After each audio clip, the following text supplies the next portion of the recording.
Alasan nenek nekat menganiaya cucu balitanya kini terungkap.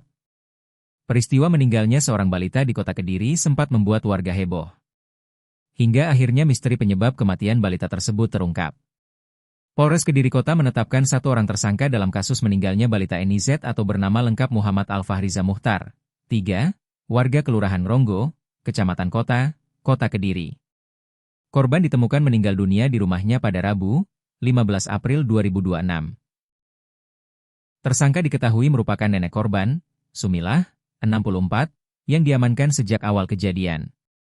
Setelah melalui serangkaian pemeriksaan, polisi akhirnya menetapkan Sumilah sebagai terduga pelaku utama dalam kasus tersebut. Kasat Reskrim Polres Kediri Kota, AKP Ahmad Eliasarif Martadinata, mengatakan bahwa sebelumnya pihaknya sempat mengamankan 3 orang, yakni ayah tiri korban, ibu kandung, dan nenek korban.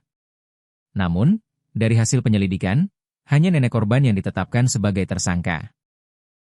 Nenek jadi tersangka. Dari hasil pemeriksaan dan alat bukti yang kami kumpulkan, kami menetapkan 1 orang tersangka, yakni nenek korban berinisial S, ungkap AKP Ahmad Eliasarif Martadinata, Jumat, 17 April 2026. Korban sempat dibawa ke RS Bayangkara Kediri untuk dilakukan autopsi sebelum akhirnya dimakamkan di tempat pemakaman umum dekat rumahnya pada Kamis, 16 April 2026. Polisi juga mengamankan sejumlah barang bukti yang diduga digunakan dalam aksi penganiayaan tersebut.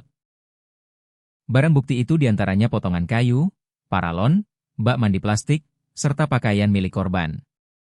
Motif karena kesal. Eliasarif mengungkapkan, berdasarkan pengakuan tersangka, aksi kekerasan dilakukan karena pelaku merasa kesal terhadap korban yang dianggap tidak menurut. Tersangka mengaku kesal karena korban tidak menuruti perintah. Kemudian melakukan pemukulan supaya korban menurut, namun ternyata mengakibatkan korban meninggal dunia, jelasnya. Tak hanya terhadap korban NIZ, tersangka juga diduga melakukan kekerasan terhadap 2 kakak korban yang masih di bawah umur. Keduanya disebut mengalami penganiayaan dengan dicubit dan pukulan. Dari hasil pendalaman, kami menemukan adanya dugaan penganiayaan terhadap 2 saudara korban lainnya. Saat ini masih kami dalami lebih lanjut, tambahnya. Sebelumnya, warga Kelurahan Ronggo sempat digegerkan dengan kabar meninggalnya balita tersebut. Warga yang curiga dengan kondisi korban langsung memeriksa dan mendapati korban sudah tidak bernyawa sebelum akhirnya melaporkan ke pihak kepolisian. Korban saat dilakukan pemeriksaan ditemukan luka lebam pada perut serta pelipis. Saat kejadian, kedua orang tua korban tidak berada di rumah. Ayah tiri korban diketahui sedang bekerja, sementara ibu korban tengah bekerja sebagai tukang pijat. Saat ibu korban pulang, ia mendapati anaknya sudah dalam kondisi tidak sadarkan diri.